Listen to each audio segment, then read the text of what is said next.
Also a good Oh, one. you know what we also didn't mention, or maybe we did and I wasn't paying attention? That Zelda Williams is Robin Williams' daughter. Mhm. What? Yeah. Oh, do you want to play a game? What's your favorite scary movie? Be afraid. Be very afraid. See dead. You're gonna need a bigger boat. Here's Johnny. The power of Christ compels you! The power of Christ compels you! Whatever you do, don't fall asleep. Welcome to Talking Horror with Jamie and Nikisha. Hiya, I'm Jamie. And I'm Nikisha, and this is Talking Horror with Jamie, And Nikisha. where we share our love for spooky things and talk horror through the lens of human behavior. Well, welcome, everyone. Get your lenses ready. Ooh, I wish I could make fireworks come out of my lenses. Oh, yeah, that would be great. Well, you got to get the update so that the fireworks can Yeah. come on your screen. Very true, But- very true. We'll figure that out. That's for the YouTubers, a special little Mhm. gift for them.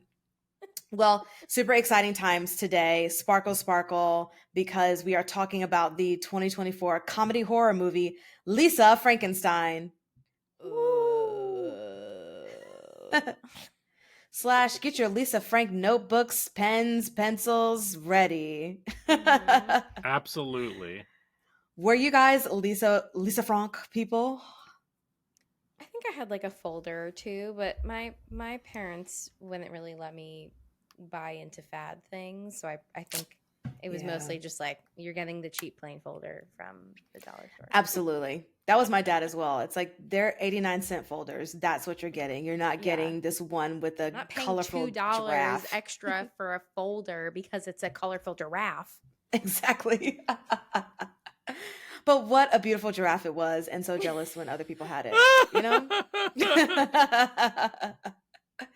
Fantastic. Well, Lisa Frankenstein was directed by one Zelda Williams in her feature-length directorial debut, which I think is pretty fabulous because I personally think that she did a wonderful job on this. And it was written by one Diablo Cody, which we are familiar with. She's done Jennifer's Body and Juno. And she's been uncredited for a number of other things. Go look at her Wikipedia. But it's her discography is interesting on the things that she has written on. Her discography. Is that what I said? Yeah. But I think that too. So I laugh because sometimes I think discography and not filmography. Like, because I'll Yes. think of my DVD collection. Yes. Yeah, Absolutely. yeah. No, I laugh because I've done that too. Or I can't think of the word and I'll say portfolio. Like, check out their portfolio. I feel like I would revert to resume too. Oh, Just like check out their resume. that's way better. That's That's a good smarter. one. That's way smarter. Filmography of one Diablo Cody. So yeah, she's done some really incredible stuff, and this definitely feels adjacent to the things that she has put out before, which we'll definitely get into for sure. Totally. So this stars a lot of familiar people for us in the horror movie world. Catherine Newton from Freaky, which I did not realize until I looked her up and was like, oh yeah, she's such a great actress. We've covered her before. Mhm. One Cole Sprouse, which if you've never watched Sweet Life of Zack and Cody, you're not a millennial, and that's okay. But watch that. Liza Soberano, Henry Eikenberry, Joel Crest, and Mike Flanagan's favorite, Carla Gugino. She's just incredible in this. I'm so excited to talk about it. So heavy spoilers for Lisa Frankenstein if you have not watched it. It is in theaters as of right now exclusively. So go support your local movie theater and watch this. And Jamie, hit us with those trigger warnings. Yes. This movie references axe murdering. There's a lot of other murdering that takes place and body parts that are taken from people. Mhm. Electrocution, being drugged, sexual assault. Not too many insides on the outside. It's really just taking of things. Yes, attaching taking of them body to- parts. Yes, attaching them to someone else. But there is a lot of blood that gets squirted all over the place. References to sex, mental health, and a lot of death, a lot of conversations about death, a lot of Lots. just time talking, living in death coming back to life. Did Death? you also say member dismembers? No. No, I didn't. Love it. You got Members it is wrong. members. Sexual assault, Yes. roofies. I said that. Oh yeah. Um, Yeah, so much to discuss in this. I just wanted to say member dismember. Yeah, I know. totally. Yeah, I know you did. Jamie's like, I already know the deal. It's fine. Mm-hmm. But hey, it fits. It works. It fits the profile. Okay, before we get into everything that is Lisa Frankenstein, producer Brian, please give us some words. Sure. If you're not listening to us on podcasts, you can find us on YouTube. I don't think that sentence made sense, but hi YouTube. What's up? We're on YouTube. You can also find lots of our content on all social media at Talk Horror Pod. You can find us on Instagram, on TikTok, on X, Twitter. You can find us on all those things. So find us there. And thanks for enjoying the podcast. Yes. I just love that Jamie is like, it will never be called X. It will always be Twitter. Mm-hmm. Mm-hmm. Jamie's like, yes, absolutely. Alex. Well, guys, I have to say, as we get into our segment of what have we watched this week, I just have to share that I felt the need to revisit Twilight after our Blade episode. What? So Amazing. now I am in the middle of New Moon. So I will be going, all of it is streaming now on Hulu. Wow. And I honestly, I was having a conversation with someone about Twilight, and they were talking to me about the last one, and I don't think I watched part 2, Breaking Dawn part 2. Oh, really? So Interesting. The excited mesmerizing to conclusion of Renesmee? right. Well, because the only thing that I remember, and I was telling this person I was having the conversation with, is the last thing I remember is Jacob imprinting on Renesmee. Spoiler alert if you haven't watched. Oh Twilight. my god. Oh, no. Don't worry. We binge watched them, as you know, last year, 2 But I years didn't ago. watch Exactly. Renesmee, not watch the second one. 'Cause You it's didn't so watch bad. New Moon. I did. It's Okay. the So worst of boring. all of them by far. Yeah. Surprisingly. The first one is a great film. It just knows what it is. The first one, more than all the others, knows exactly what it is. The director, the actors, the screen, everybody is on the same page. It's silly, it's fun, it's dumb, it's wonderful. Like the performances are like pitch perfect, and then it all. That's a different movie. That's a different one. Excuse me. But yeah, But same actress. So there you go. The friend. What's her name? Oh, Anna yeah, Kendrick? Yes, Anna Kendrick. oh yeah, Wow. yeah. Don't take my musical theater card away. Anna Kendrick, yes. But I'm very excited for that realization of the tone change, because even just watching the first one again, and I watched the first one in movie theaters and I absolutely loved it. I was like, Yeah. Team Edward, all the things, but in the teeny bopper, like I'm obsessed with these men type of way. Sure. You know, but now watching it again and just cringing at everything, I'm excited to have the realization of the tone being better in the first ones as opposed to when it keeps going on. Sure. So- And as like you as an adult, you're like, wow, this is deeply toxic. It is insane. Also, these people are in high school, and she is like, I will die for you. I wouldn't have died for a bag of Sour Patch Kids at 18.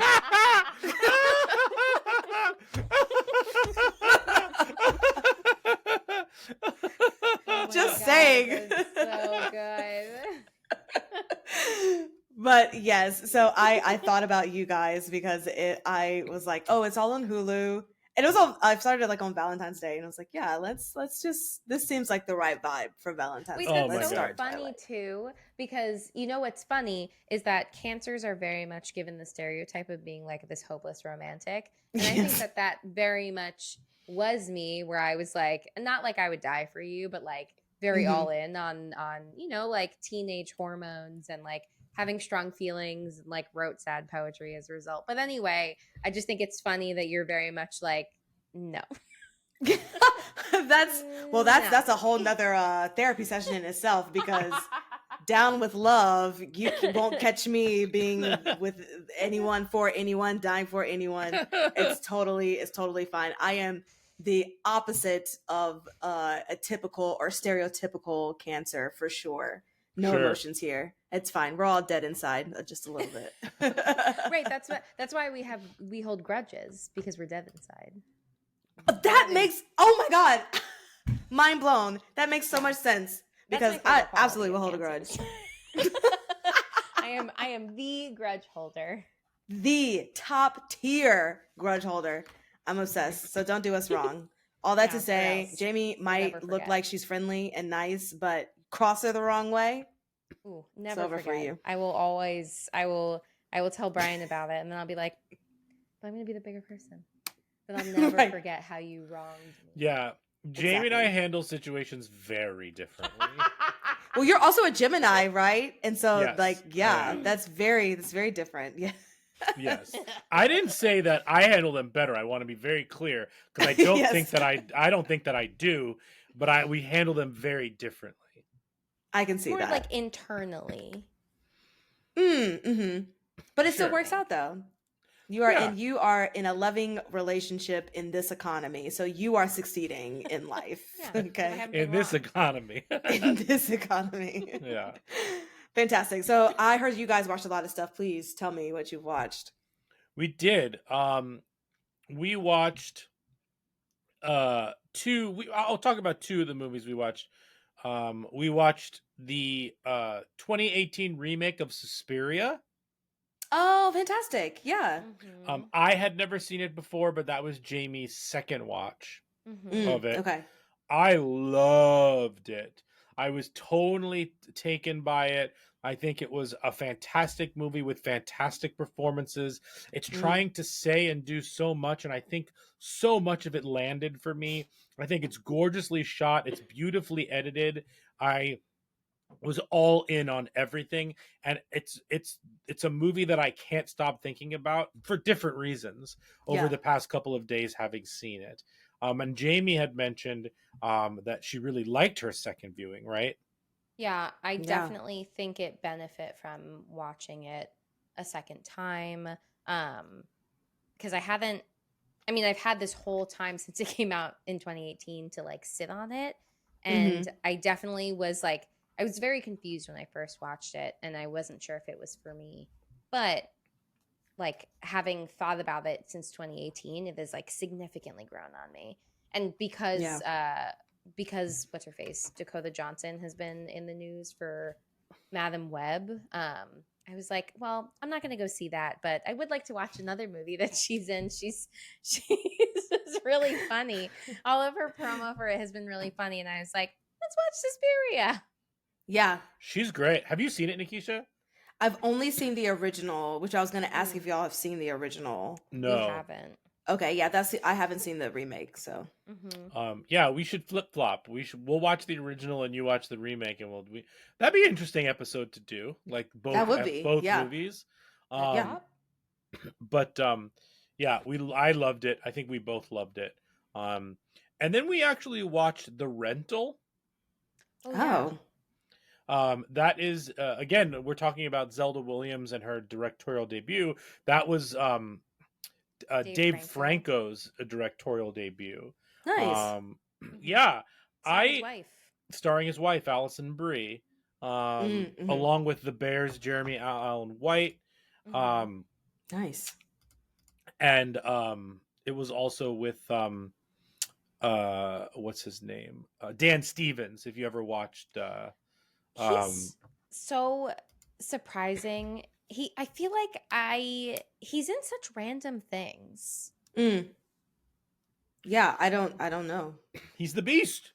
He's the Aye. Beast. But I mean, I know him and remember him fondly from Downton Abbey. Oh, I remember him fondly from Okay. Eurovision, The Story of Fire Saga. Oh, also true. Okay, I can get down with Eurovision. Absolutely. I'm just like, this guy like is a great singer, but then also is in these like random horror movies. Not that people should be typecast. I just For think sure. it's like Yeah. Yeah. it just always surprises me when he's in these like random like horror thriller vibes, and then is like he's just a jack of all trades, if you will. Yeah, he has a Man of all really. trades.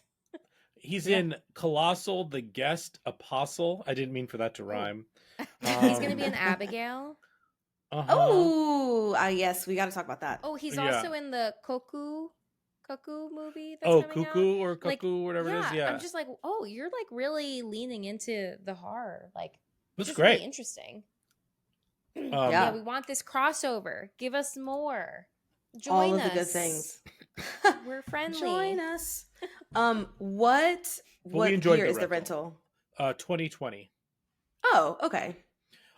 We enjoyed it. I think that the first 2 acts of it are exceptional. I think the Yeah. pacing is great. I think that the tension that they're building is amazing. I think the character work from a script and screenplay perspective is excellent. I both hate and like these people at the same time. I like and I actually think that the third act is really, really good too. My one thing that I still don't know how I feel about it is I don't know if it gave me enough information to be fully satisfied. Okay. I think I enjoyed it more thinking about it and looking back on it and what the movie is trying to say and do more than I was satisfied in the moment when the movie ended, if that makes sense. Yeah, absolutely. Jamie, have you Okay. thought more about it? Yeah. Well, when you were saying that we watched a bunch of things, I actually literally forgot everything we watched until you mentioned all of them. So thank you. But yeah, I feel like it kind of didn't quite land the plane for me, and it started off really interesting, and there was a lot of really excellent character development that then kind of felt like it fell into something more tropey at the end, and I was like, oh, that's kind of a bummer, because it really felt like there was this big buildup. So I think that's also why it just felt like there were a lot of things left unanswered, because they did such good work, like Brian was saying, in the first 2 acts, that like they just didn't really, they left a lot on the table. Okay. Yeah. But still worth the watch, yes. Oh, definitely I think would. so. Yeah, I would suggest it. Definitely. Okay. And then speaking of landing the plane, something that did land the plane was the season 4 finale of True Detective. Oh, okay. Totally, now that we've seen the entire season, totally worth it. Really fun, very creepy, great narrative with some wonderful performances, but definitely like amped up the supernatural aspect of things, particularly like Inuit culture and stuff like that, which was really really fun to watch and quite good. So I would highly suggest that as well. Yeah. Fantastic. I think it was definitely one of the better like full seasons, because even though everyone always talks about the first season, I don't really remember how it ended, but I feel like it was like an okay ending. Yeah. And I feel like this was like pretty like consistently good across the whole thing, and it's short. It was only what, like 6 episodes? Yeah, only 6 episodes. Is it different subject matters every season, or is Yes. this all? Oh, okay. Yeah. Yeah, you do not anthology. have to have watched any of it to enjoy the one season. In fact, most people would say don't watch season 2 because it's really, really bad. Season 2 stinks. Oy, okay. Yeah. Well, fantastic. What is that on True Detective? Max. Oh, okay. Is it like a HBO like special Max show, TV show? It's an HBO show. Yes. Yeah. Okay. Mm-hmm. Cool. I'll have to get into that then. So you heard it here. Watch everything but season 2 of True Detective. Yeah. And Sounds hopefully you'll have a good about right. Great. Well, are we ready to get into Lisa Frankenstein? I think we are. Yes. Let's do it. We need a plot summary of this. I always forget that I have to do this. What's the plot?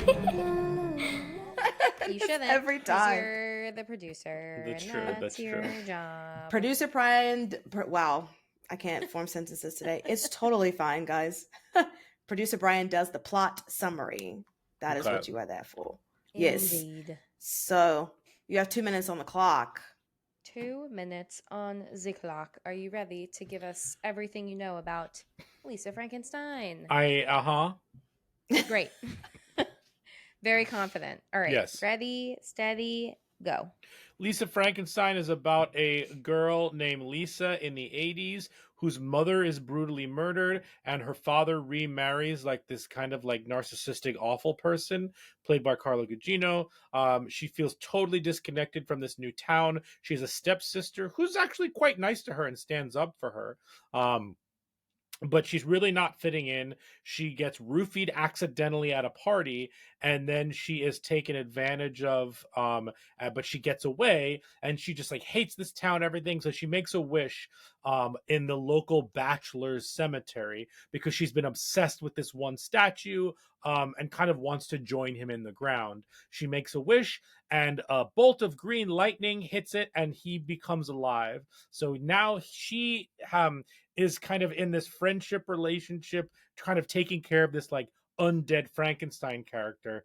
And this kind of like gives her a confidence that and the Frankenstein character ends up killing the stepmother and taking her ear because he was a musician. And then they end up tracking down the kid who tried to grab her, and they cut off his hand. So now we can play the piano, and they attach it, and they he becomes more and more alive as they put him into the tanning bed. And with all of this, at the end, they find out that the stepsister is cheating, not cheating, but like basically is hooking up with the boy that she liked from school. And so they dismember his member, and they put it on him. So then she has sex for the first time because she realizes that they're not just like zombie friends, they undead friends. They're like they really love each other. And anyway, in the end, she's gonna get caught for killing the stepmom. So she decides to kill herself in the tanning bed, and then comes back to life so they can be together forever. And that's the plot. Yeah. That's great. That came out better than I thought it would. That was really good. Yes. We love it. And you got dismember member in there. That's so- all I was looking for. Exactly. You know, I like that wordplay. Remember. Fantastic. Well, let's get into our first segment of likes and gripes. And now our likes and gripes. Now, obviously, this is a new movie, and so this is all of our first time watching it. So, Jamie, would you like to go first? Give us your likes and gripes. Sure. I thought this movie was okay. There were parts that I really, really liked, but there were other parts that kind of felt like somebody went to the script and like just edited a lot of it, because I really like Diablo Cody's way that she writes and like the way that she writes characters, their dialogue, and I just felt like there was an element of her dialogue that felt like watered down. And so that like didn't quite meet the expectation that I had. And I also understand that, like, I think, you know, something like this movie, Lisa Frankenstein, which is another like comedy horror film written by Diablo Cody, I imagine a lot of people are going in with an expectation of like another Jennifer's Body. And that's not what this is. And I tried to be very mindful about being like, this is its own thing. Like, don't bring all of that into this movie going experience. But that being said, I still just kind of was like, I was just expecting Diablo Cody, period, and just kind of felt like it was not the full effect of what we've gotten in the past. Again, there's a lot of like one-liners, zingers. I'm sure Brian will have all the quotes and things like that, but it wasn't super, I don't know.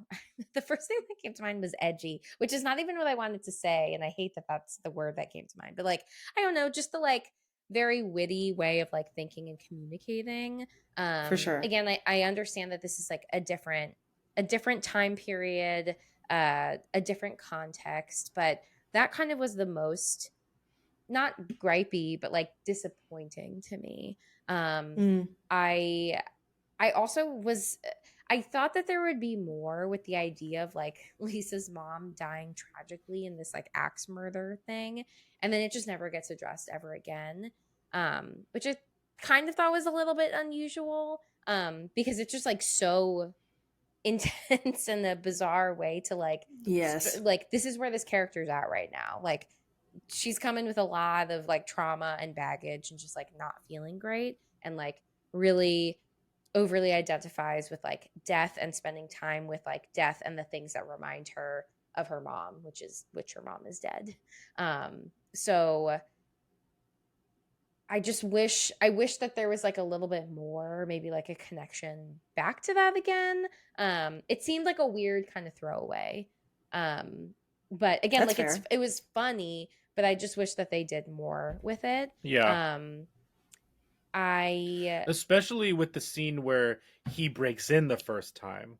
You know, Yeah. like that seemed like some sort of crazy PTSD that would happen. She would use it Yeah. as an excuse when the mom was like accusing her, and like it felt weird that none of that was brought up in that time. I didn't even think about that until you said that, Jamie. That's such a good point. yeah, I just was like, yeah, it did seem weird. And Lisa as a character kind of felt a little all over the place. Like I know that she has this like kind of character evolution or maybe devolution that's happening throughout the movie, and is just like becoming a lot more unhinged and like uncaring and less compassionate, which is kind of funny too that like this situation where she like encounters like a Frankenstein like creature, is what kind of pushes her further as opposed to like the trauma of the murder of her mom. But or even that connection back to like maybe we shouldn't murder other people because my mom was murdered. Like I don't know, it's just like all this weird stuff that it made me think of. But again, like I didn't like dislike this movie because it really had its moments. I definitely want to give a shout out to Cole Sprouse, who had barely any lines in this movie. It's all Truly. physical comedy, and he does a really excellent job. I Yeah. think he is the standout for sure in my opinion.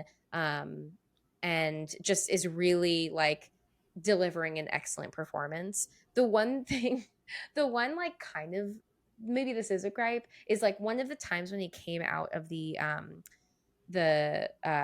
tanning bed, like all of his like dirt was gone and he like had like a clean shaven face. I was Yeah, just yeah. like, what the fuck? Yeah. But also at that point I was like, these are not the things to like get gripes about. Like that doesn't matter. That's like funny. Like that's funny in the same way that that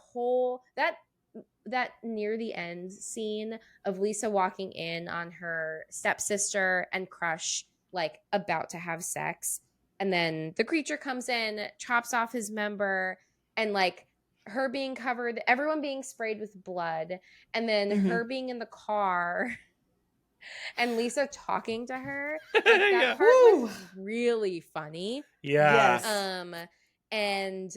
And like just her whole reaction to that. Also, there was a guy in the movie theater who was like cackling during that. Oh, part, that's which right. was really funny. Uncontrollably laughing Yeah, during like that. could Oh, not In the best- contain himself. In the best It way was very possible. funny. Yeah. Yeah. But I like how the movie becomes a lot more unhinged towards the end. But this is like a weird thing that I can't fully explain it, but I don't want this to come across as mean, but I just don't particularly care for Catherine Newton, and I don't really know why. I don't think that like all of the things that she's in that I've seen, which I have not seen all of her movies. Paranormal Activity 4 isn't great. Pokemon Detective Pikachu is like fine. And that was a movie where I was like, okay, she's like a weirdo. Like, that's fun. But there's something about her that I feel like she's playing a weirdo, but she's secretly a mean girl. And I don't know where I get that impression from, but that's the impression that I get from her. And I do get slightly annoyed when I see she's cast in things. I don't know why. I don't know why it is, but I just have this weird, like, kind of gripe with just her. It's your cancer grudge. There you go. She looks like a former bully, and that's the connection. I don't even think that she looks like there's nothing about her appearance that looks like a bully, but like there's just something, and maybe it's just like, again, maybe she's just really good at being an actress and has played characters that like I'm like, I don't know, but like she really at least, again, not the movies that I've seen. Like Freaky, she's playing a serial killer, so she's not like a bully, she's like a murderer, which doesn't really count. And in Ant-Man and the Wasp, Quantumania, she's just like Ant-Man's daughter. I really don't know what it is, but I just get annoyed when I know that she's in a movie. So I also knew that I really had to like commit to this movie and get over the fact that I was like, ugh, she annoys me. But again, it's like, but then she plays into it in this movie because she becomes a bitch by the end. And I'm just like, see, like, she's too good. I knew it. I knew she was a bitch. Yeah. My intuition, my intuitive person was correct. I'm so sorry, Catherine Newton, if you're listening to our podcast because it's so prolific. I'm sorry, I can't really explain it. Maybe you will grow on me because you were going to continue to be in movies. I know I can't avoid it. So I hope that you're successful, but I don't know. I have to work through this with my own therapist.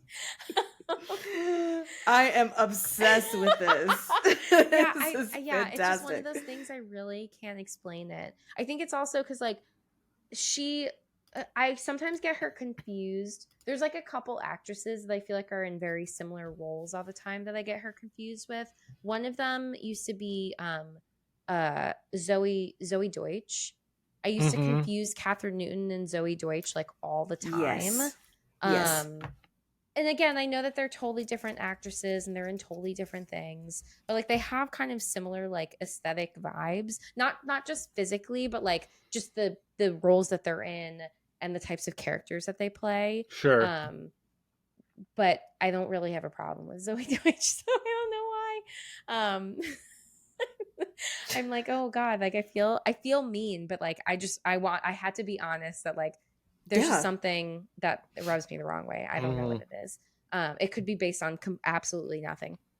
On the flip side, I love Carla Gugino. I love everything that she's in. I thought she played an excellent evil stepmother. I thought it was funny to me that she's like saying all this heinous stuff about like locking Lisa up in an asylum, but like she says it in a really like crude way, and her daughter Taffy is just like, Mom, don't you work in like the psychiatric unit? Exactly.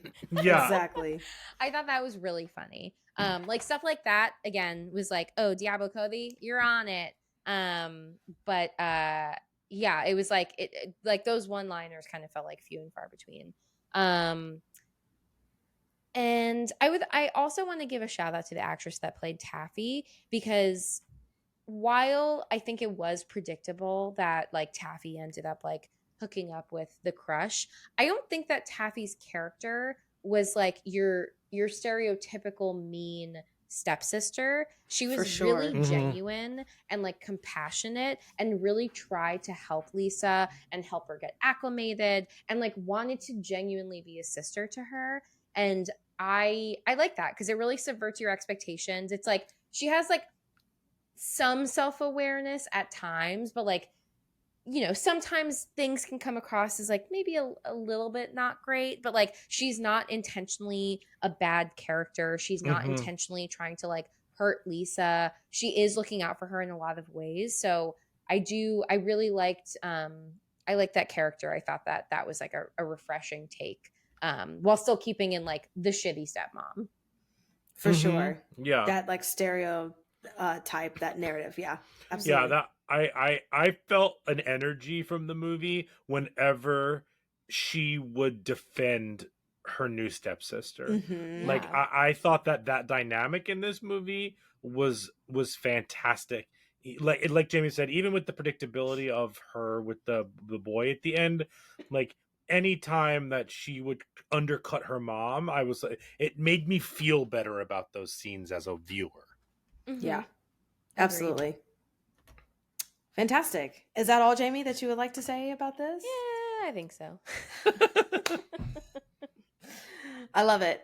I'll piggyback off of it of some of the stuff that you said, because I really did like the 80s stereotypical roles in general, like the aloof dad and like the mean stepmom. And Mm-hmm. I do just want to mention that when I saw the father, Joe Crest, I was like, isn't he an 80s dad in everything he does? And then I looked at all the stuff that he's been in, and which is a huge list. He's also kind of one of those actors that is just in everything and you don't really realize it. Sure. Mm-hmm. But the thing that, of course, most people will know him from, at least of now, is Stranger Things, as the dad from Stranger Things. Mm-hmm.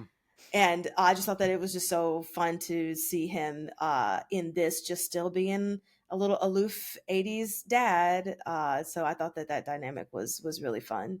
I loved the animation at the beginning of the movie. Yeah, that's in my likes as well. I really liked that a lot. Yeah, that was Yeah. I just thought it just kind of brings you into the tone and the world, and I don't know, kind of the combination of animation and just like real life things. It just really fits for Mhm. me. A quote at the very beginning, "Your hair feels like Easter grass." Killed. I was dying laughing. Also, another quote from the stepmom from Carla, "You need to stop munching the grape nuts and be a father now." And I was like, this Yeah. everything, it just, and like to Jamie's point of like zingers and one liners, especially in Carla's character, it just felt like one after the other, but like you don't even have time to process one because like another one is coming, which I enjoyed. I enjoyed that fast pacedness of those lines. And I also, to Jamie's point about her being a psych nurse, I commented like, I bet her bedside manner is awful because she is being terrible to Lisa. I loved the house because it felt very like Edward Scissorhands-esque in how the house was built. Especially in comparison when it zooms out a little bit to all the other houses and they're kind of like plain Jane, but this one's like huge and pink, and I just really liked that tone when this is supposed to be like a horror movie. You have this like really pink princessy house, but it fits because that's like the vibe of the stepmom. I enjoyed this movie wasn't scary to me, but I enjoyed some of the kind of gross aspects of it. So when the monster like throws up for the first time, when he like falls on her outside, I thought that was disgustingly great, is what I put in my notes. I also loved when you think that she is in love with this bust of the graveyard figure, but she's really just saying like, I'm in love with being like, I want to be dead. And I just really liked how eventually when the monster comes back to life, and she was like, oh, I didn't mean to say like I wanted to be with you, like I just wanted to be with you as in I wanted to be dead as well. And I don't know, that just really it just fit to me, so that it's not stereotypical like teenage falling in love with, you know, all the dark and macabre stuff, or like the actual boy, you know. It's just like, no, she is like kind of Lydia in Beetlejuice, like she just is in love with death. I'm giving out all my suggestions right now as I'm saying this. But already talked about the father. The self-tape that the stepmom was listening to, I was cracking up about like how to deal with like narcissists and stuff, and we'll get into that in the brain section of it all, with the intuitive person and all that stuff, which I thought just was really funny. Another quote when it was like, damn it, Janet, and it's like, oh yes, I love that. And you know they named the character Janet just for that one line, just to put that line and in I there. I loved it. Oh, it was so great. Brian, I think you mentioned this too. I loved the fact that the lightning came from a tanning bed, because that is so 80s, to bring back, you know, the monster and all that stuff. And I do love the kind of revenge aspect of like taking the hand of the guy that felt her up and, taking revenge on the mom and all that stuff. A little detail that I really liked in one scene when Lisa and the monster were in the bed together, Lisa had knife bow clips. And I was just like, oh, that's a cute little touch for this. Also, speaking on her hair, because we kind of talk about hair a lot with protagonists, I thought it was funny that her hair got bigger the more like bad she got. So I thought that was really fun too. I love the soundtrack to this. I love the costumes. I also enjoyed the dismembered member and the blood scene as well. And yeah, I thought that Cole Sprouse was fantastic in this. Literally, he only had lines at the end, and everything else, his physicality was just so great. And also Carla, forever to the day I die, she is such a fantastic actress, and I thought that she just fit into this world very well. And last thing I'll say, as far as likes, is peach rings are fucking fantastic, and so I was just happy to see peach rings. Yes, peach rings in this movie. It brought me so much joy to see those peach rings. Yeah, and the fact that she's literally just dealing with like this blood and all that stuff, and she just has them still on her hands. As she's like moving the body or like sewing them up. It's just like peach rings. Peach rings for life. For life, love them. This is a pro peach rings podcast. Wow. Pro peach ring podcast. Yes, say that 10 times fast. That's great. No, I have no interest in saying that 10 times fast. A couple of gripes that I did have.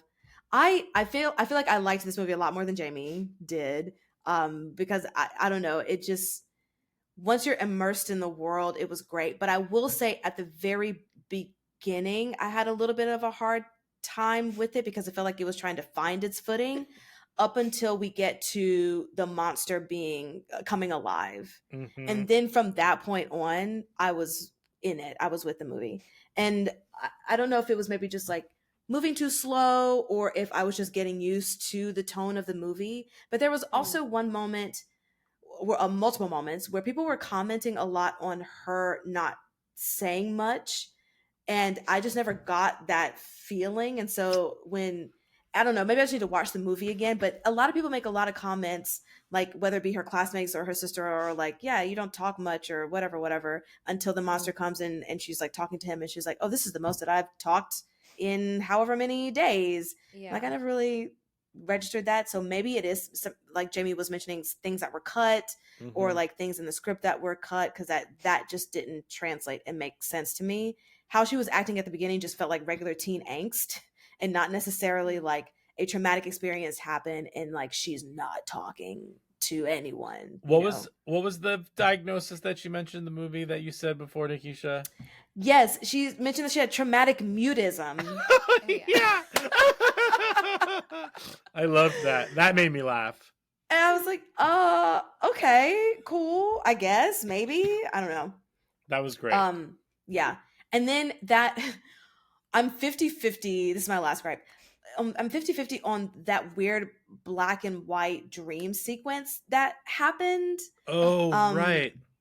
Yeah, because I don't, it was kooky and I guess it was in the tone, but it didn't really move anything forward as far as the story for me. And so I was kind of, and it wasn't referenced back in any kind of way. So it was just kind of like, well, what are we doing here? Why is this here?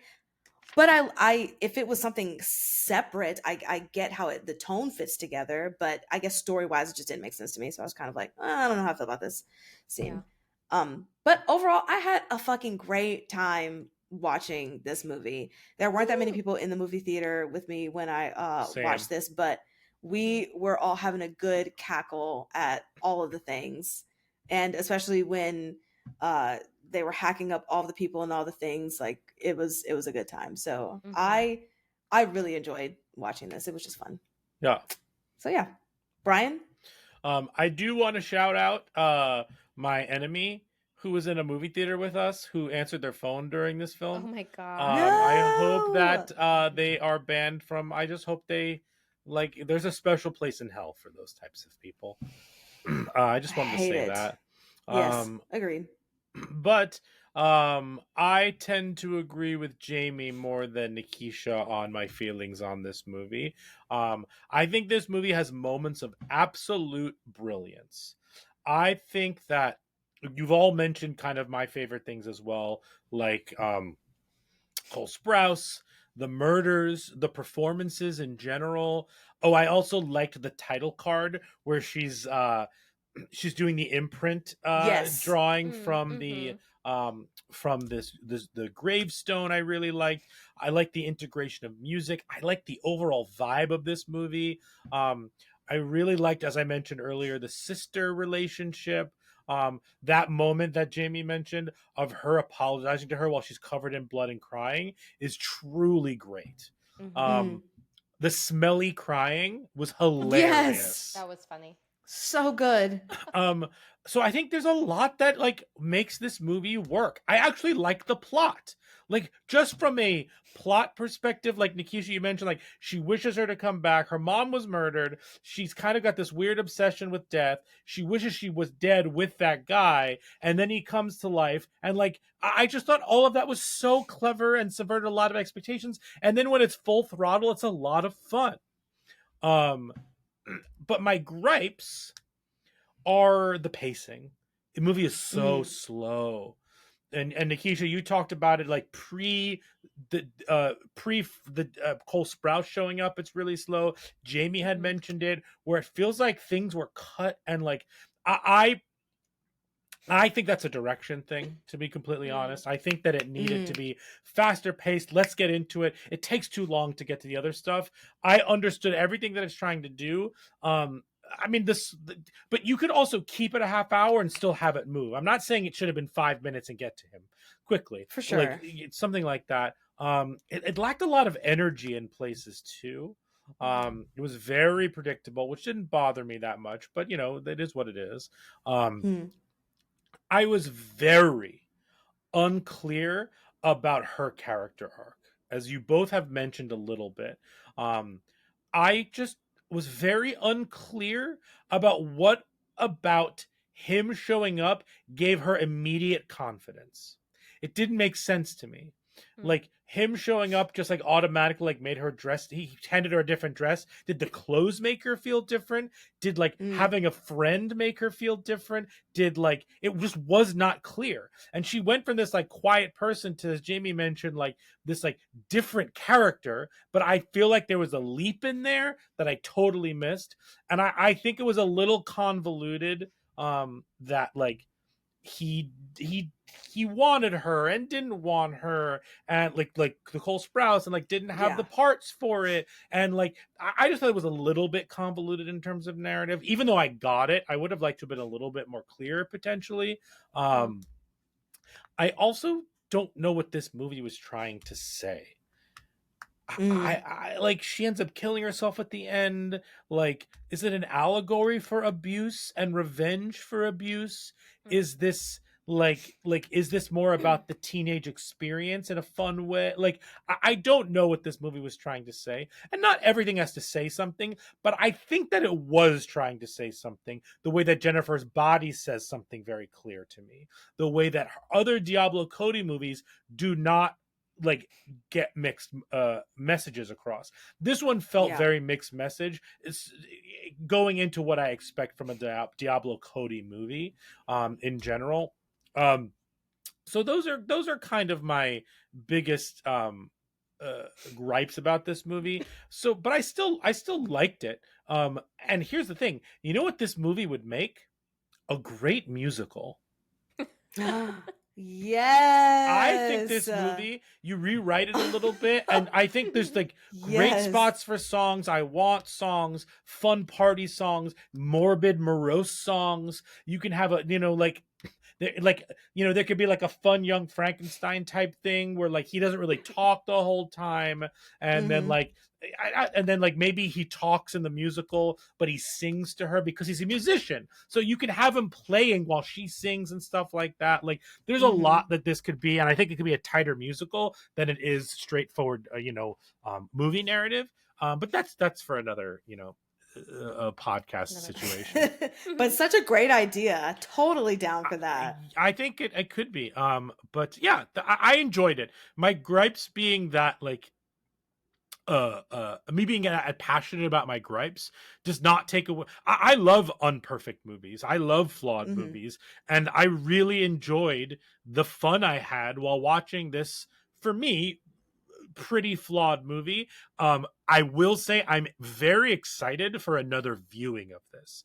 I'm hoping that Yes. now that I know the plot and what I didn't quote like about it, those things will go away if I can just enjoy it a second time, if that makes sense. And I feel like Mhm. that happens with a lot of Diablo Cody's movies in general. Yeah. It feels like, I don't know, maybe not, but I want this to be like a cult classic. Like 20 Yeah. years from now, people are, wrapping this with Jennifer's body in the Mhm. cult classic, like esque type thing. Sure. But yeah. Brian, I know you have some quotes. Do you have any quotes you want to share with us? So here's the thing about me. Uh-oh. I have a terrible memory when it comes to quotes from movies. So if Okay. I'm watching something, unless it like really hit me hard, like I don't remember a thing that they say in a lot of movies, and I have to paraphrase Gotcha. stuff. However, I did look some up because that's what people do on the internet. They look stuff up. Yes. And I really liked I'm an IP intuitive person. I took a whole seminar about it. Yes. I enjoyed that. Um, uh, I like when that whole sequence where she's like, "Yeah, do you like the cure?" He's like, "Oh," he's like, "No, it's more of an emotional cure." Like I thought Yes. that was really funny. All the stuff with your tear. Oh, that's my dad's shoe phone. He got it for free with a subscription to Sports Illustrated. That really got me.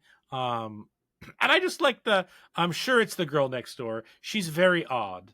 That felt like an 80s like line from a character.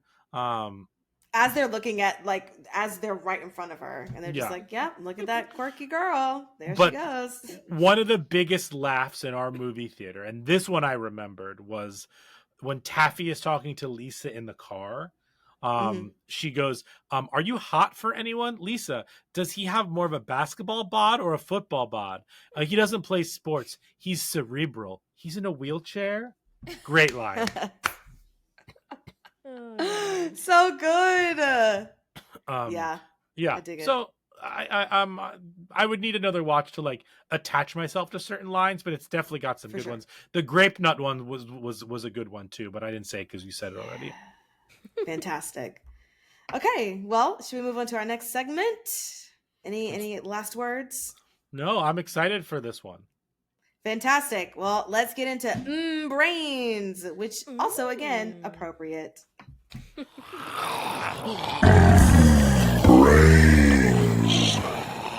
So, Jamie, so many questions for you.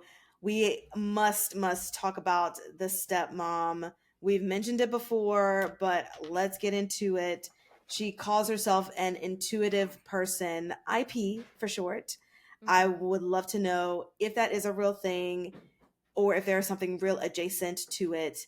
And if you can we diagnose the stepmom with something? There has to be something in the DSM-5 about Carla. Please give it to us. So like in terms of like an IP intuitive person, I don't know. I'm sure, especially in like 1989, where there's like the that type of thing being like promoted. It's like maybe a little bit more woo woo, but I don't think that there's like a formal like label of like you're an IP, an intuitive person. I think that there are Right. people who like are maybe more intuitive, but I don't think that like I don't think it's like a thing.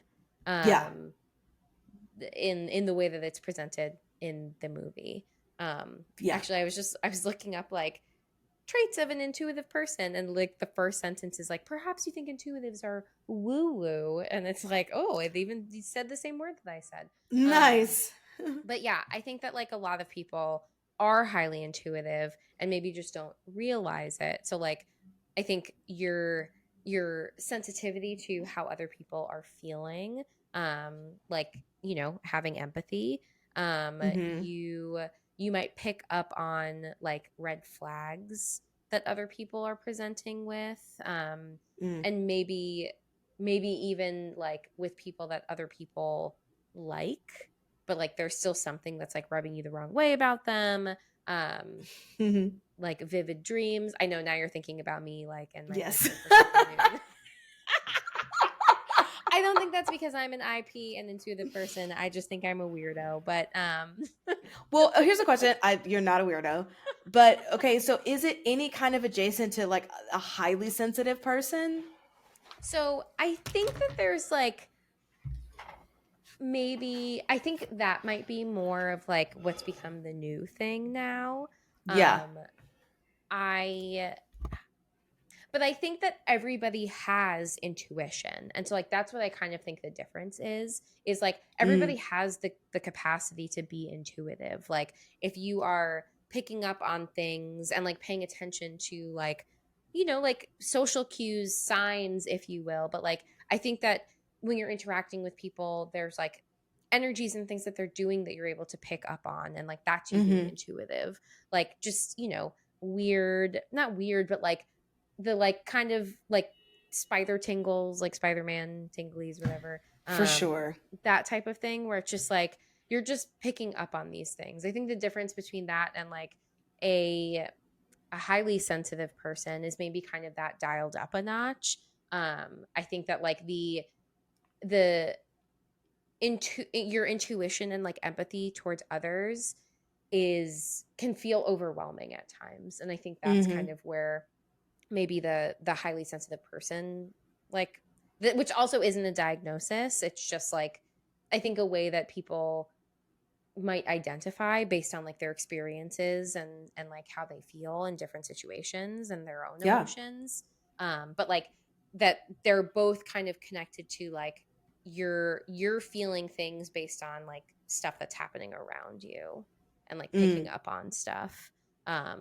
So I think that's what that's about. But again, like it's ironic that this person is like in the movie, Carla Gugino's character is listening to these headphones talking about like being an intuitive person when there's a literal creature standing behind her that she or standing next to her. I was like, you have no peripheral vision?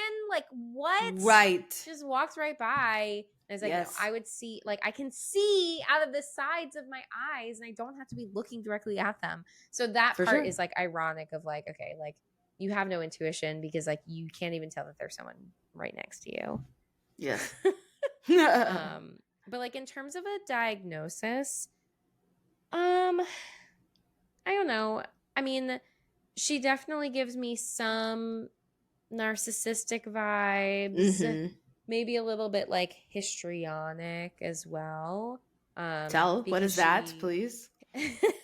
it's like very um like very dramatic in how they're reacting to things, Okay. which also kind of is like like it's designed as like an attention seeking type of response. So just very like because every time something like goes wrong, which like, you know, if someone broke into your house and made a mess everywhere, if like someone broke a mirror in your house, like Mm-hmm. it's appropriate to react. But I think that like she just has like a very strong reaction to these things, possibly because she already has this like dislike of Lisa's character, so she's reacting like Right. even more. But like her, I don't even whatever those like are they called precious moments? Yep. Mm-hmm. The things where she's like my precious moments dolls. I'm just like, oh my god. Obsessed. So that's kind of what I was leaning towards. Okay. It falls under another personality disorder. So like histrionic personality disorder is like another diagnosable personality disorder that's also like fairly rare. Mm. But that's the closest of what it makes me think of. Okay.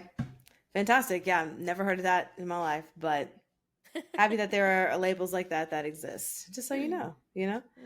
So my next question is about Lisa, and I just want to know, when someone has such a traumatic experience as losing a parent and having to uproot their life, be in a new school, be with new family, under a new household, what are some signs that they might not be adjusting to that new life well? And do you think that Lisa displays any of those signs within this movie? Hmm. Yeah, I think that definitely like social isolation Mm-hmm. is a sign, and I think that she is avoiding people largely, and then her sister is the one who's like trying to bring her into the fray and like incorporate her into her life. I mean, again, like you said, she is moving or has moved from somewhere Mm-hmm. else. Her life has been uprooted following something traumatic. Let's add more trauma by like uprooting you from your support system. Right. Not great.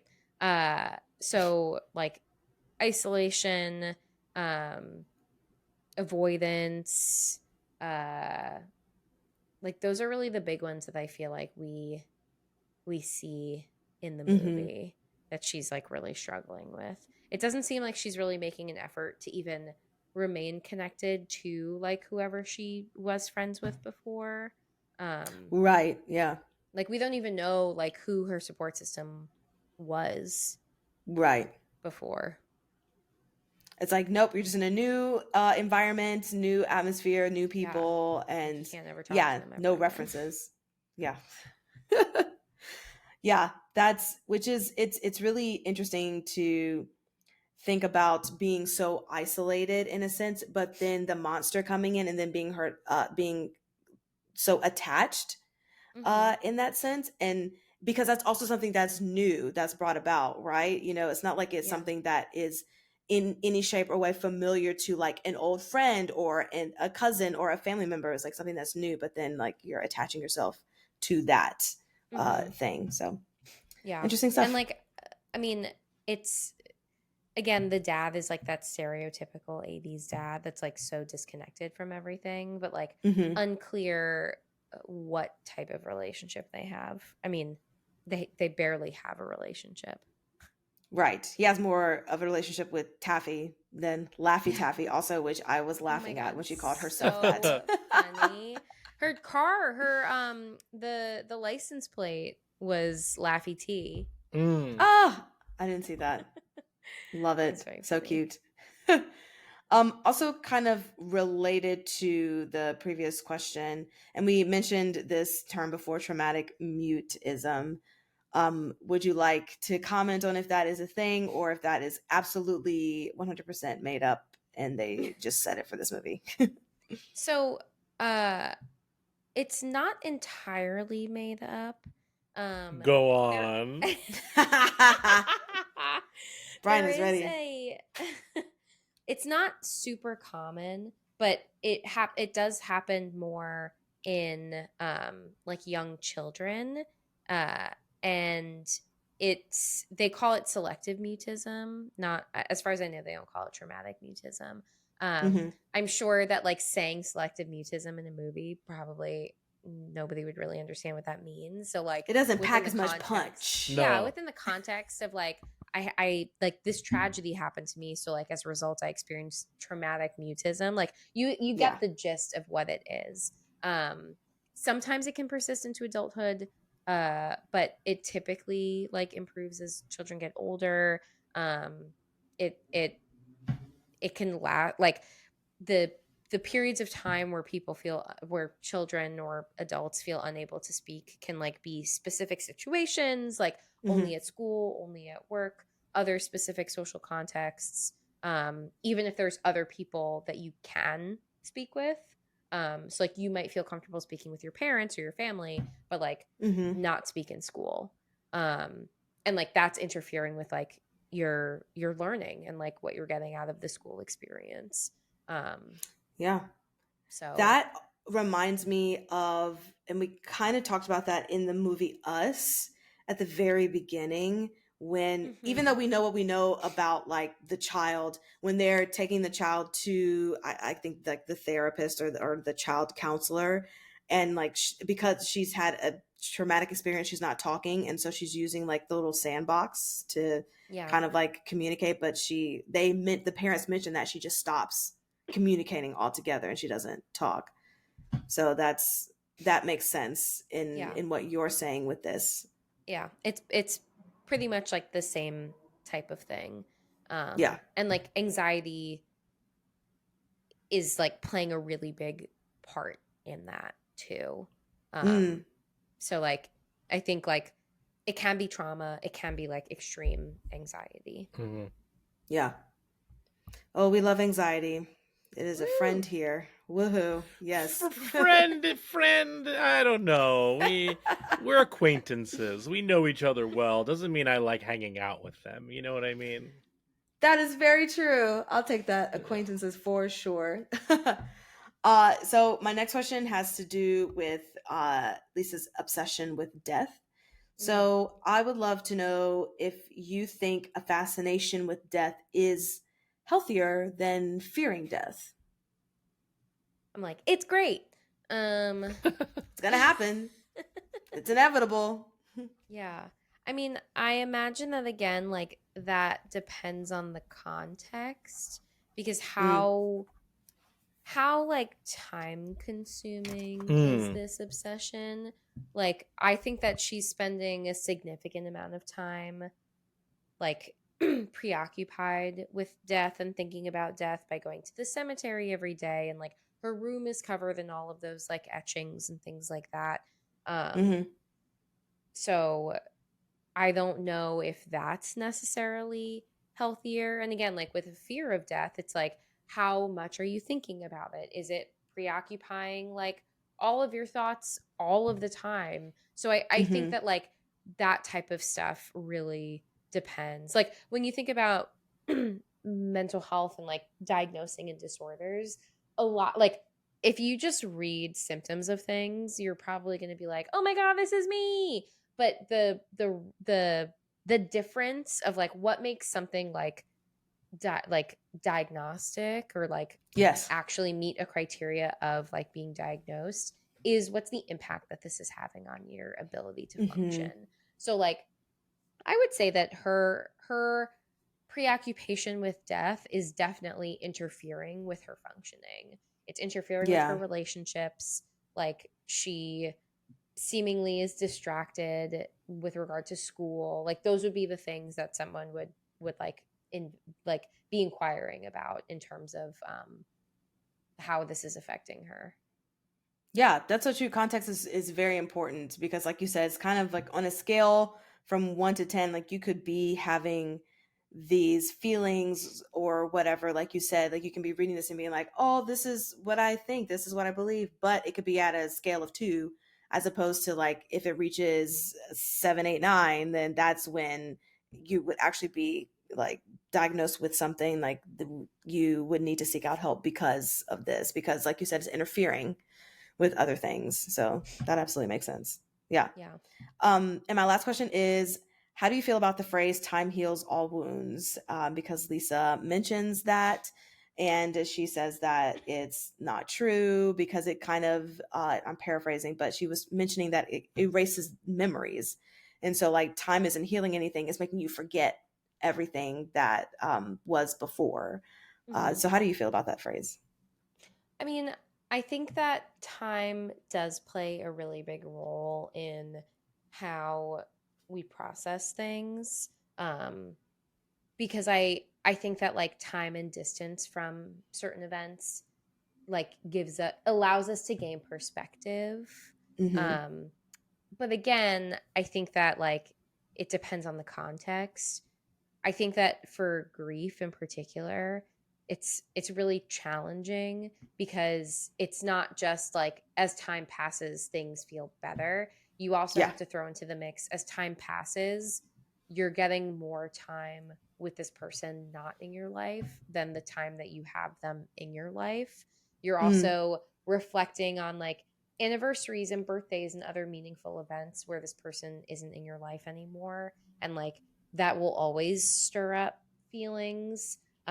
So I think grief makes things a lot more complicated, and like there's a lot of different ways in which like people navigate the grieving process, where I don't think, and I think it's really unfair when people are like, oh my god, it's been like 6 months, like get over that person's death, or like it's been like 2 years, get over it. And like these are real things that like real people say, and Mm-hmm. I think that just comes from like a complete place of ignorance and a people's discomfort with death, because at least in the US, like people are very uncomfortable talking about death. Like it is just not an area that like people want to spend a lot of time in. And so I think that For they sure. push other people to just push past your feelings, get over it, and like move on with your life. But you know, easier said than done.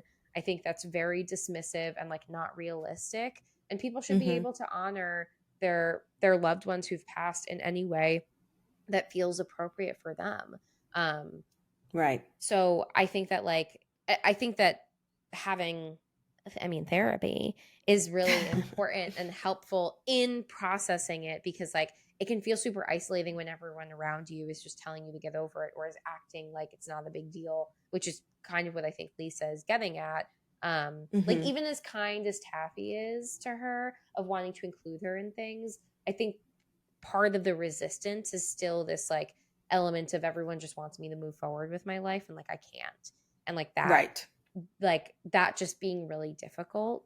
um so, and I think that that's like very real. So I think for other types of things, time can at least allow for people to like gain a different perspective or lessen the intensity of how they're feeling. Yeah. Like that's a big one, is like realizing that you might feel like anxious or upset or depressed about something when it happens, but the intensity that you're feeling that emotion is not going to last forever. And like that's an area where I think the reflection of like how time impacts the intensity of certain feelings or the feelings themselves. Like when I'm feeling Mm-hmm. anxious, which is a lot of the time, I'm not always feeling the same high level of anxiety that's happening. Like if something specific happens to me that makes me feel anxious, like I know that I'm feeling very highly anxious in that moment, but I'm Mm-hmm. not always feeling that same level of anxiety. But also these emotions and things can skew with our perception, and so like the closer to an inciting event or like a situation that happens, we think it's going to last forever. It does feel like, oh my god, I'm going to feel this way forever, I've never felt good, I only feel this, and this is bad and terrible. So Yeah. it is really hard to have that perspective. So the more time passes, we're able to get more perspective on and be like, okay, that was really stressful. I don't feel Mm-hmm. the same. Like I'm not at a 10 out of 10 anymore. Maybe I'm at like an 8 or a 7. And being able Yeah. to reflect on that is a really powerful tool in like gaining insight and intuition into how you feel, how things impact you, and really helps with like coping skills in the future of knowing that nothing lasts forever in terms of like how you are feeling any type of Mm-hmm. way. And I think that that's a very helpful reminder with regard to time. But grief is like, I think, a much more complicated situation. Yeah. That's a great comparison of just feelings and things not lasting for forever, but like yeah, grief is its own thing and it's going to be different from person to person, situation to situation, you know. And so you literally just have to um not wait it out, but like process it how you need to process it for however long, and not think like, oh, because it's been this amount of time, why am I not over this yet? It's Yeah. like, no, that's not your reality, that's not your truth. And so Yeah. you just keep trying to move forward, you know. Yeah. Or like a breakup. Like I think a Yeah. breakup is also a really good example of like, you Mm, know, a breakup is really painful when it happens. That pain might last for like quite some time, but the intensity of that pain is not going to stay with you forever. And the more that mm-hmm. time passes, like you said, you are processing it in a variety of ways, whether you're like journaling about it or like really sitting and thinking about those emotions. You're talking to your friends. Maybe you like hook up with someone else. Like any of these things are like allowing you to move forward, and it's moving your attention away from like the pain of it at like Yes. at its source, and it does allow us to like disengage from that intensity of the distress. Absolutely. No, that's great. Mm-hmm. Go to therapy, all in all, too, as well, because it helps. That's Helps with the the perspective. that's the thesis statement of every single episode of Talking Horror. Go to therapy. It's really, really great. Well, unless you get whoever's on our bad therapist list, Right. and then it's Don't like, go Don't. to them. Don't. This podcast is sponsored by Good Therapists Only. If you want to feel good about yourself and your situations, go to a good therapist. Yes. And go reference our other episodes of Bad Therapists so that you know what to look for. Yeah, hypnotic is a good one, or a bad Yeah. one. Yeah. Make Yes, sure to right. ask when you have your consultation call with a potential new therapist, ask, are you going to hypnotize me and make me do a bunch of really bad things? Right. That's an Very excellent first important question. first Just to clear the air. Yeah. Just to make sure No, we're you on the should same start page with here. that. Just want to 100%. double check. Yeah. Yes. Obsessed. Okay. Well, that's all that I have for brains. Should we rotten tomatin?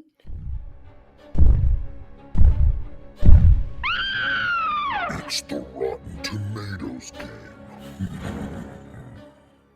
We absolutely should run to madness. Rotten tomato. I didn't even realize I had a skull and crossbones on my very representational. It's cool. I really like. I was gonna comment on it earlier, and then I didn't. But I'm glad you brought it up. Your sweatshirt's very cool.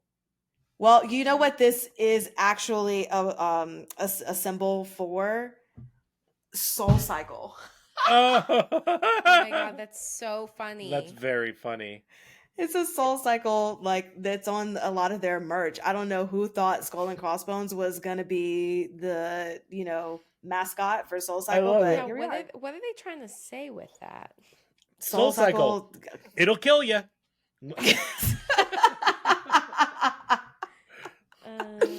Exactly. And that's why, I'll or stick with you must be Peloton. crazy to do this. Yeah. So Peloton. We're not Soul Cycle. We won't kill you. obsessed. All right. So Rotten Tomatoes. What do you think this has on Rotten Tomatoes? Jamie, why don't you go first? This is hard. Yeah, this is hard because I'm trying to think about how I think critics feel about this, and I don't think they feel great about it. So I'm going to guess 54.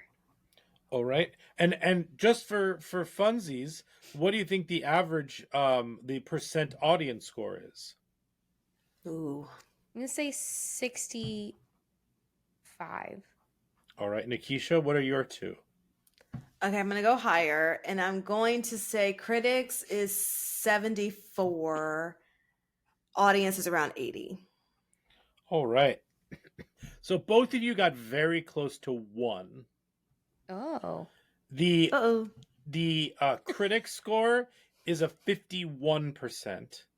Ooh. So Jamie got close to that with 54, and then Okay. Nikisha was 1 off from the audience score. The audience score is 81%. Okay. Okay. Teamwork.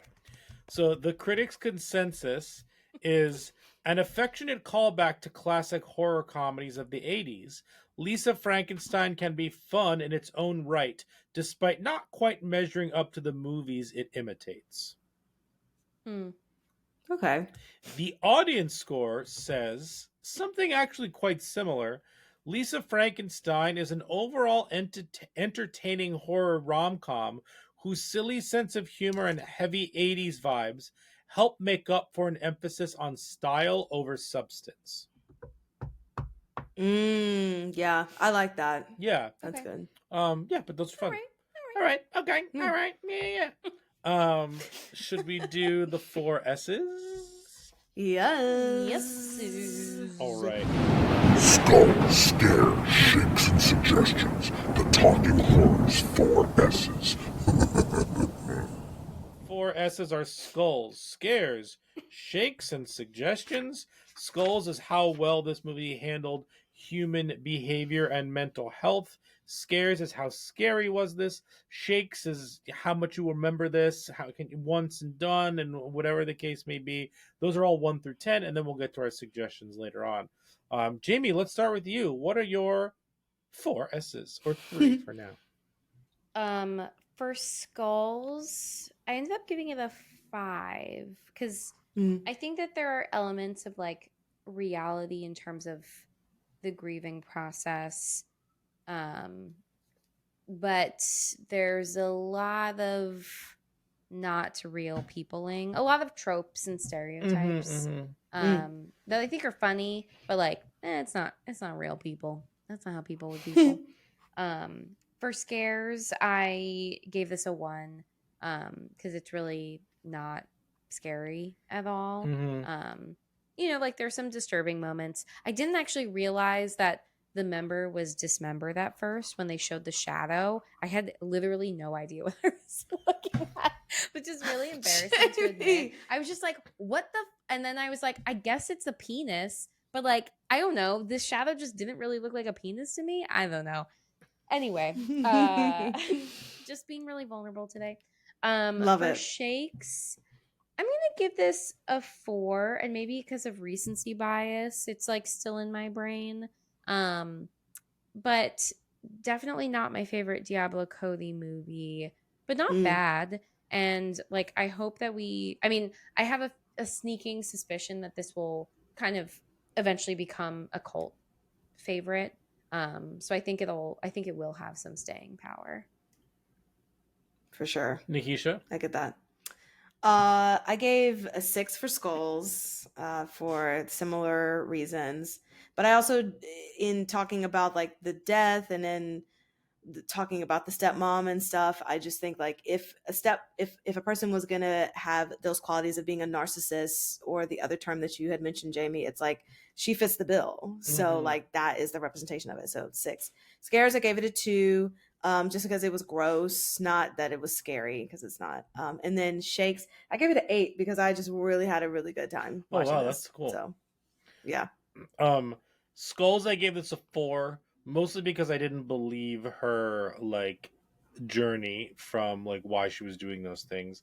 Scares a 1, and then Shakes is a 5. I'm interested to watch it the second time, so that I kind of bumped it up for that in general. Oh, I also forgot to do the Letterboxd score. So let's go back to that. Back to the Letterboxd. So Nikisha, what do you think the percent on Letterboxd is? 2.9. 2.9. Okay, that's what I meant. And Jamie, out of 5? 2.7. This has a 3.4 on Letterboxd. Nice. And these 3 popular reviews are spectacular. Great. The top liked reviews on this are, I'll go 3 to 1. Diablo Cody's pen is the 8th wonder of the world. Yes. Great. Something that we all kind of said, the type of movie that'll only get the appreciation it deserves in 5 years. And this is my favorite one and number 1. Normalize leading men having no lines, heart emoji. Absolutely. I 100% back that, please. Cosign. That was a great one. We co-sign that. Oh my God, that's so funny.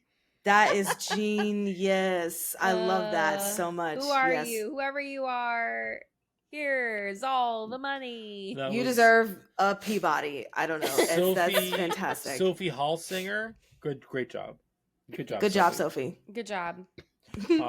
Cool. Let's go back to suggestions. Nikisha, you had kind of let some of your suggestions loose earlier, and I wanted to see if you wanted to go through them even more. Loose. Yeah. Who let the suggestions out? Woo. Woo. Woo. Woo. Woo. Well, and apparently.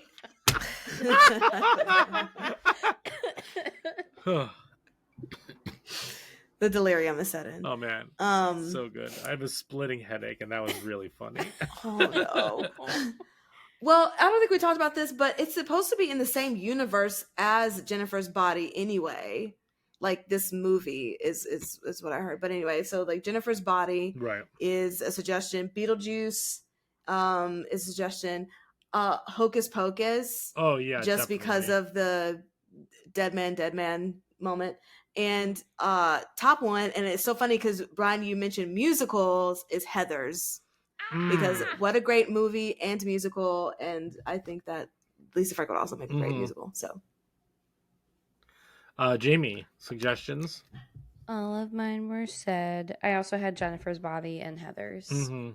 yeah, I actually had Heather's too, but here's another one that is it's just a Diablo Cody movie. It's not necessarily a horror movie. If you've never seen Young Adult with Charlize Theron, you should. It is so good, and the ending is amazing and unexpected, and I just think it's a spectacular movie. It does not get the credit it deserves. Diablo Cody wrote it, and Jason Reitman directed it. It's really good. It's her, Patton Oswalt, Elizabeth Reeser, and Patrick Wilson. It's really good. So that's not horror, but I think that some of the characters are horrifying in it. oh, got it. Fantastic. Well, that wraps up our episode of Lisa Frankenstein. You can follow us on all social medias: Instagram, TikTok, Twitter @TalkHorrorPod. And Brian, where can they listen to us? You can listen to us wherever you get your podcasts. So like on YouTube. Hi, YouTube. Hey. You can also find us on Spotify as well as Apple Podcasts. Rate and review us there. 5 stars, please. And thank you.